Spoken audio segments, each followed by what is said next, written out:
Profitez-vous des fêtes et des événements professionnels pour être plus stratégique. Bonjour, je suis Chine Lanzmann. Je suis coach en leadership au féminin et depuis près de 20 ans, j'accompagne des femmes leaders, qu'elles soient en entreprise, aux professions libérales ou consultantes ou entrepreneuses, à se développer professionnellement d'une façon authentique et bienveillante. Et c'est absolument possible.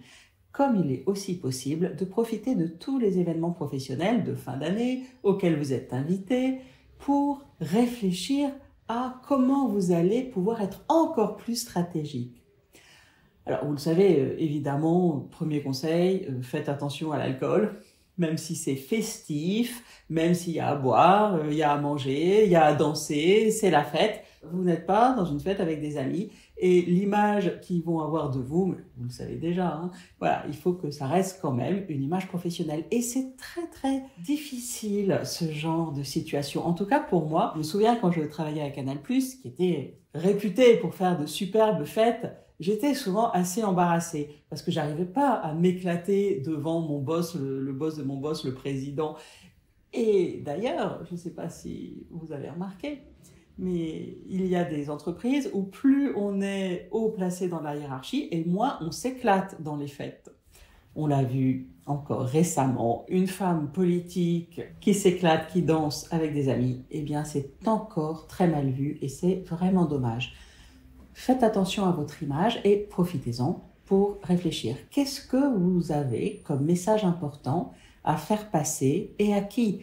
C'est l'occasion idéale pour aller voir toutes les personnes importantes, influentes, que vous n'avez peut-être pas l'habitude de voir au quotidien et encore moins depuis le télétravail, de créer du lien avec elles.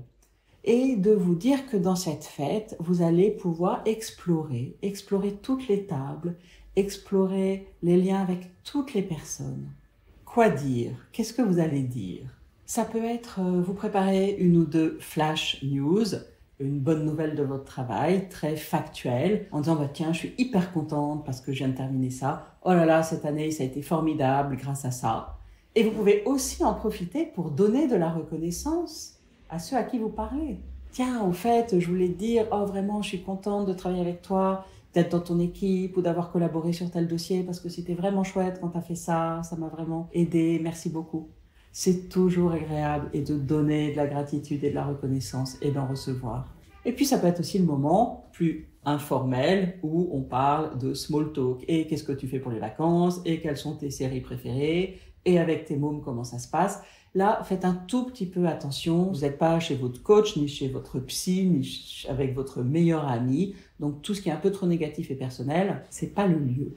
Voilà, donc c'est quelques conseils pour ces moments soi-disant informels, alors qu'en fait, il y a quand même des codes et c'est quand même assez formel. Et tout ce que je vous souhaite, c'est de vous sentir le plus à l'aise possible et de trouver la facette de vous qui va briller dans ces fêtes et ces événements professionnels de fin d'année. À très bientôt et très bonne année.